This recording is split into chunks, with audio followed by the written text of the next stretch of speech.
Welcome to Hard Talk. I'm Stephen Sackur. Here in London and around the world, the election of Barack Obama was seen as a watershed moment in race relations in America. The country's first black president was taken as the symbol of a new post-racial era. But now, with tensions between black communities and the police running sky high, is anyone still talking about a post-racial United States? Well, my guest today is Cornel West, leading academic, writer, civil rights campaigner, and fierce critic of Barack Obama. Why has the race debate turned so sour?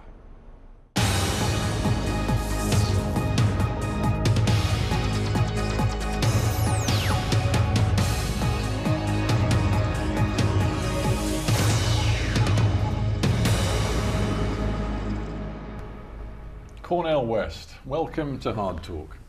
I am very blessed to be here. I think we have to start with the fallout from events in Ferguson, Missouri. The killing of the teenager Michael Brown at the hands of a police officer. Since then, there's been violence, there have been political ramifications. You said it represents, and I'm quoting you here, the end of the age of Obama. What did you mean by that? Yeah, what I meant was that so many of us had tremendous hope at the beginning of the age of Obama. The very idea of a black man going to the White House, primarily built by black slaves, the idea of a reversal given the very ugly legacy of white supremacy in the United States. And we had high hopes for his presidency. And what we have seen is the choices that not just he, but of course his party, Democratic Party, has made, both a Wall Street presidency as opposed to a Main Street presidency, a drone presidency rather than curtailing of drones, a massive surveillance presidency that Edward Snowden and others have revealed, rather than fighting for rights and liberties. And now we get to the issue of race. And you would have thought that it would have been a breakthrough, but the arbitrary policing that has been in place for 5.5 years, you think of it, every 28 hours a policeman shoots a young black youth. That's been going on now for 6 years under the Obama presidency. Let me stop you for just a moment, because you've raised so many issues there, and you've put so much symbolic weight on this watershed moment, as you see it, of the killing of Michael Brown in Ferguson, Missouri. But surely that is a deeply unfair way of looking at Barack Obama's contribution over 6 years of his presidency, just to say that this particular moment signals his entire failure across the board. Yeah, no, because what he promised was more equality. Wall Street presidencies, more inequality. What he promised was a more just foreign policy. Drones, more unjust. What he promised was a more free America, massive surveillance, less free. And now sure, when it comes to issues of race. But Cornel West, I mean, politics isn't black and white. And if we just stick with race for a moment, because obviously you've spent your career with your African American studies background and with your campaigning and your public speaking, you have devoted your life to thinking about the black African American experience. And surely you would acknowledge that Barack Obama has made real efforts to change the dynamic in America over the last 6 years. And one shooting or a host of particular incidents cannot take away his effort to change. No, certainly he's made some efforts. I mean, healthcare was significant in terms of gaining access. But I'm just thinking on the race issue. For example, since Ferguson, he said, look, we are going to pour hundreds of millions of dollars into retraining the police. We are going to insist that the police go out with body cameras. 50,000 body cameras going to be issued to police officers to ensure that they play by the rules when they are dealing with young black men. Doesn't that make a difference to you? Yeah, but those are symbolic, though. Look at it this way, that it was 4.5 years ago we saw the massive transfer of military gear to local policemen. That's under not just Barack Obama, that's under a black attorney general, Eric Holder. That's right. Who now says, by the way, that we are going to, and the Justice Department, make a real effort to end the practice of racial profiling. So I come back to my point. Right. Yes, of course, there are still many problems. 6 years, every 28 hours, a black youth has been shot for 6 years, and now finally we get these symbolic gestures after the massive transfer of huge amounts of military wear to the local policemen. What we're getting is what politicians do. It's calculation. We were looking for a president that had moral conviction and that was concerned with doing what is right, just, and moral, not doing what is just a matter of calculation. You've, and even in our interview, you've already suggested that it's no good just sort of issuing symbolic words and gestures. But hang on a sec.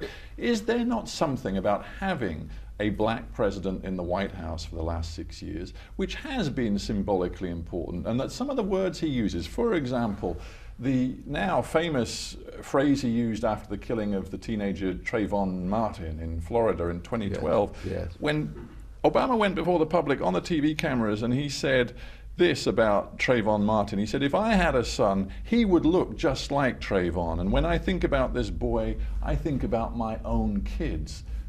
That is something new for Americans, and doesn't that matter? That does matter. It matters at the symbolic level. But let me tell you why it's hollow. It's because you had a son, I had a son, shot down by either police or a vigilante.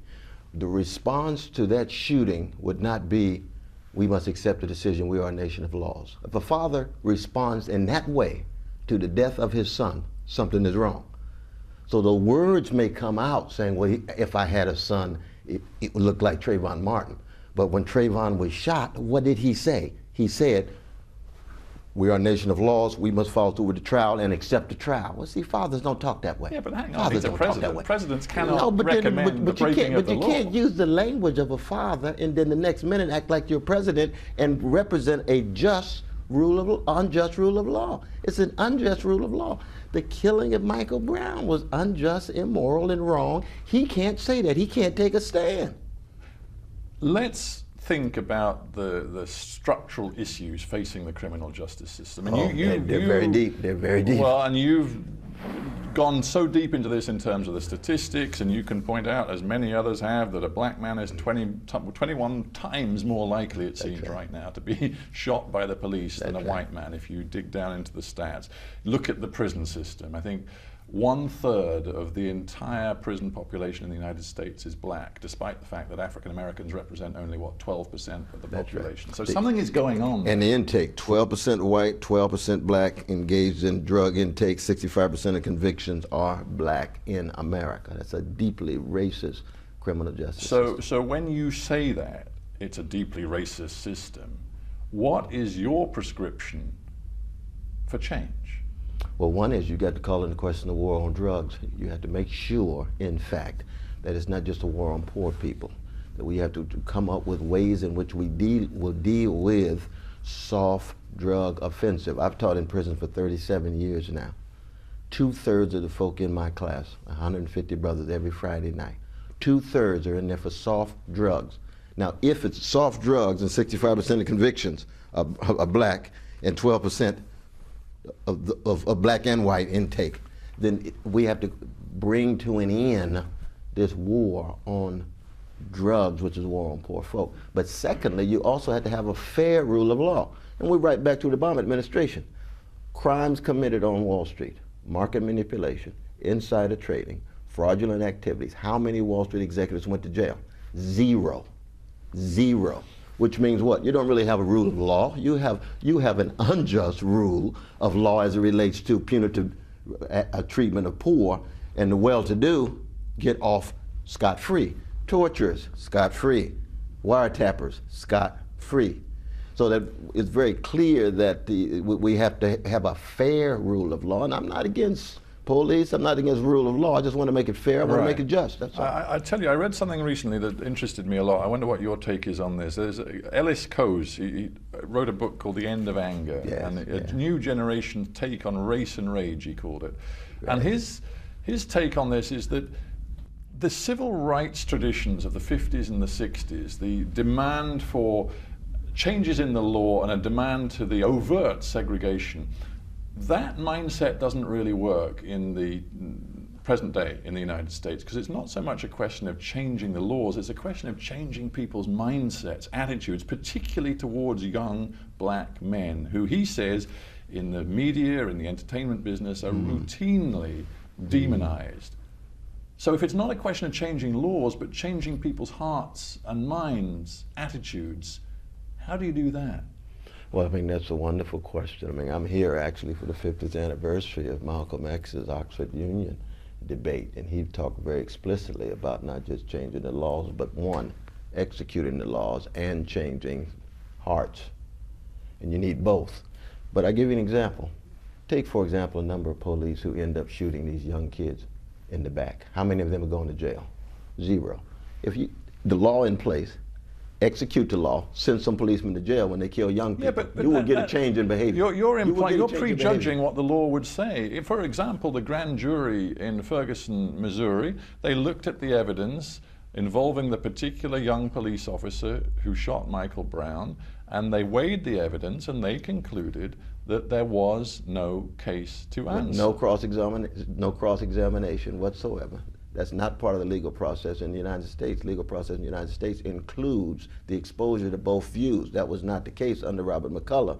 And we know in America, of course, you can get an addiction over a ham sandwich, as they say. If a criminal prosecutor wants an indictment, he can get it. 1 out of 11,000 cases come down with no indictment. That's what came down in this case. That gives you a sense of the bias, gives you a sense of how tendentious the selective reading of the evidence was. But most importantly, what we're talking about laws here, it's true. You do have to change hearts now. There's no doubt about that. But in terms of executing the law, we have laws against crimes on Wall Street. Do they execute the laws? No. Do they prosecute the law, the Wall Street executives? No. It's not just a matter of laws, it's how do you execute them. So your inclination is always to look first at the systemic problems rather than the personal issues. Would that be fair? No, I would say that I keep track of the humanity of poor people. And by keeping track of their humanity, the systemic and the structural goes hand in hand with the individual and the personal.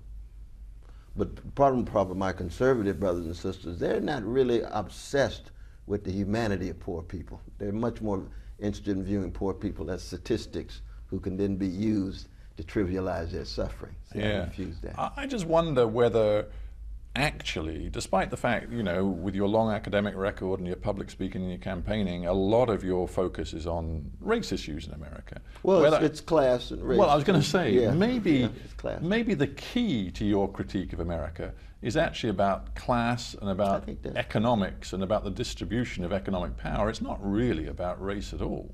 Well, it's about both. It's about both. But I'm concerned about gender too. Patriarchy is vicious in America in terms of the treatment of women. I'm concerned about homophobia in terms of gay and lesbian brothers and sisters. But I'm just concerned about injustice in whatever form it takes. When you said that, you know, Obama's more comfortable with the white rich man than he is with the free black man, that seemed to me to be conflating the two things in an unfair way to Obama, almost like you're saying any successful black politician or African-American success story in culture or the business world has to be, by definition, some sort of Uncle Tom. No, not at all, because there's a significant number of black businessmen and women who are deeply concerned about working and poor people. There's politicians. There's Bernie Sanders, for example. He is a mainstream politician concerned about the power. Well, yeah, but he's not really a mainstream politician because he's actually an independent. But he's a senator in the United States Senate. In a party of one. I mean, he's an independent, a very well-known maverick independent. But take black politicians, not just Obama. Let's not get hung up on Obama. But like Cory Booker in New Jersey or Deval Patrick in Massachusetts. These are very successful mainstream black politicians who many in the black community, it seems to me, would look up to and aspire to follow. But you seem to say, no, they're just gatekeepers of the establishment. I just had dinner with Brother Cory Booker just last week. I've known him since he was a student at Yale Law School, supported him all the way in his career, always as a critic and a supporter. But when you look at what he says about poverty, and he's very strong when he talks about poverty, he's pushing the issue of poverty. Look at what he's doing about the criminal justice system, full-scale reform. If you were an Hispanic intellectual, public figure today, Do you think you'd be as hard on Obama? Because Obama has just gone out on a limb, used his executive powers to ensure that up to 5 million illegal immigrants no longer need fear the daily threat of deportation. You look at the response of Hispanic community groups across the country. I'm just looking at one here. Gustavo Torres from the Casa de Maryland says, this is an extraordinary step in the right direction. So this president that you characterize as weak and spineless and having failed to represent the minorities that in many ways put him into power, he has done something extraordinarily courageous. Why? Because Obama's deported more illegal immigrants than any other president in the history of the nation. They have shifted because of this bold step. I support the bold step, even though it wasn't bold enough. It wasn't bold enough, no benefits. So they still paying taxes, but no benefits. It's only for 3 years. 3 years from now, it could be completely undercut. But yes, it is a bold step. But no, I try to be, though, brother, I try to be a person of principle. I want to be a person that follows a certain vision that holds across the board no matter what color people are. People expect me not to be critical of Obama because he's black and because I'm black. I refuse to do that. I think you've gone the other way. I think you're more critical of Obama because he's black than you would have been if he was white. I was just as critical of Bill Clinton when he signed the welfare bill. My God, if we had talked to each other in 1996. People will want to hear this. This is a recent tweet of yours about Obama. You referred to his quote, and you didn't have many words to play with, but you got a few in. Right. Empty neutrality, his moral bankruptcy, and his cowardice. And in a different quote, you said he's a Rockefeller Republican in blackface. I can't imagine anything more personally rude, aggressively rude, than essentially calling Obama, that terrible phrase, an Oreo, a guy who's black on the outside. I never use that language. But when you say he's a Republican in blackface. Oh, Republican in black because of Republican policies. Yeah, I know, but you know what? Republican policies. You're pushing the envelope of insult here. And I just wonder if it's personal for you because he's black. No, man, I don't think so. I think if you look at what I said about Clinton, my God, George Bush, I mean, the things I said about George Bush were even more hyperbolic in many ways. But even Bill Clinton, who was loved by black America, when the mandatory sentencing when it came to prisons and the elimination of welfare, my language was very strong. And it's strong precisely because it reflects not only my own righteous indignation, but also because of the expectations they generated and the promises they put forward that they then failed to execute. I was going to say, I mean, failed to execute. You've done a lot of community activism and you go around the nation talking to community groups. You know that Barack Obama, and indeed his wife, spent long years in Chicago in community organization, in the sorts of places helping people that you want to work to. And does that count for nothing? But no, it's because when he got into positions of power, let's look, for example, in terms of Middle East. Barack Obama 10 years ago was talking about the dignity of Palestinians and how important they were. Soon as he gets into office, 400 Palestinian babies are killed. He won't say a mumbling word. A mumbling word. Meaning what? Meaning that right when it comes to a context where he's wielding power, both rhetorical power and political power, that's where he's tested.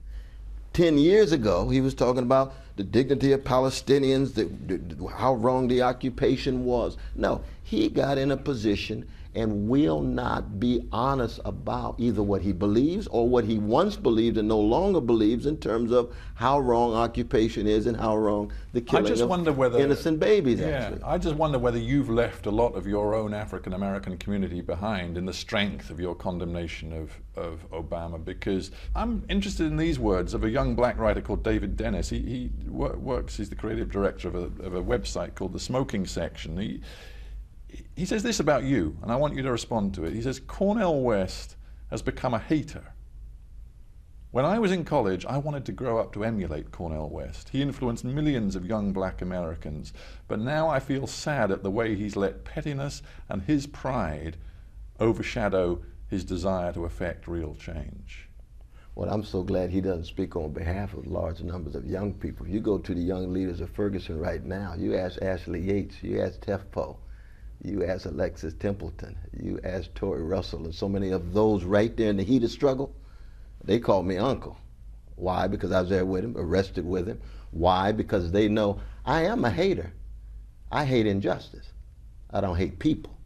I am a hater. You sometimes give the impression you hate Barack Obama. I hate Barack Obama's policies. I hate his deeds. I hate his cowardice. I hate his acts. I love him as a human being. I'm a Christian now, so that this is a deeply personal issue in terms of how you separate a righteous indignation of people's policies, deeds, and acts from their humanity, because people can change, and because we're all made in the image of God, and I love that image no matter who they are. But yes, I am a hater of injustice, no doubt about that. So the young brother, he said, well, when he saw me 20 years ago, I was hating injustice then. I'm going to go down hating injustice. That's the kind of person I am. A final thought for you, and we talked about this a little earlier about the civil rights movement and what it achieved and what it didn't achieve. And you've said that you believe if Martin Luther King were alive today in the United States, he would be weeping about the state of the United States today. And you know, you're very strong in your condemnation of the failings of the traditional civil rights groups like the NAACP, the National Urban League. You say that they're not delivering for the African American community. And you use a word. The word is revolution. You say the United States needs a revolution. Is that what you have become, an advocate of revolution? I've always been a revolutionary Christian. My first book, published 32 years ago, prophesied deliverance, an Afro-American revolutionary But to me, revolution implies a tearing down of the status quo by violence if necessary. Oh, no, no, no. It's a fundamental transformation of both the priorities, the values. It is a transfer of wealth from oligarchs and plutocrats to ordinary citizens, but it's a democratic process. But no, we have already seen a massive transfer of wealth from the poor and working class to the well-to-do in the last 30 years. All I'm calling for is a massive transfer of power and wealth from the 1% who now own 43% of the wealth in America. 1% own 43% of the wealth. Now, I can't see how anybody can talk about the future of a democracy without there being some kind of transfer of wealth back to working and poor people. Yeah, but the point is, how do you do it? I mean, it's by means of progressive taxation, it's by means of stronger trade unions, it's by means of the kind of investments in education, in infrastructure, basic kinds of moves that other societies, much more civilized than the United States, Norway, Finland, Sweden, other places where they're concerned about quality education, concerned about quality jobs, and concerned about eliminating poverty. That's all. And you know what? I'm sure there are many people like you in the United States who would like to see the US transformed into Sweden, but the system as it stands in the US ain't going to deliver that. So my final question is this. So I got to keep telling the truth. Well, but how far do you go in that cause of yours? Because we have seen flames licking around Ferguson, Missouri in recent weeks. We've seen people on the streets in other towns also very nearly confronting the police in demonstrations. There is a sense that there could be a new round of violent confrontation in the United States over this issue. You got to keep in mind. Keep in mind, anytime you talk about violence, you're talking about already police violence against poor black folk. If it's every 28 hours a black person getting shot, that is violence. The response of black people is important, and the response has to be filtered through love and justice rather than hatred and revenge. Have you fallen out of love with your country? I'm in love with the people in the country. We've got some great people in America, but America's not a great nation. Greatness is not measured by how big your buildings are. It's not measured by the military might. It's measured by how you treat the least of these, how you treat the poor, how you treat working people. That's greatness. That's the difference between Alexander the Great and the Jesus that I am in love with. We have to end there. Cornel West, thank you for being on HARDtalk. Thank you so much, my brother. Appreciate it. Appreciate that.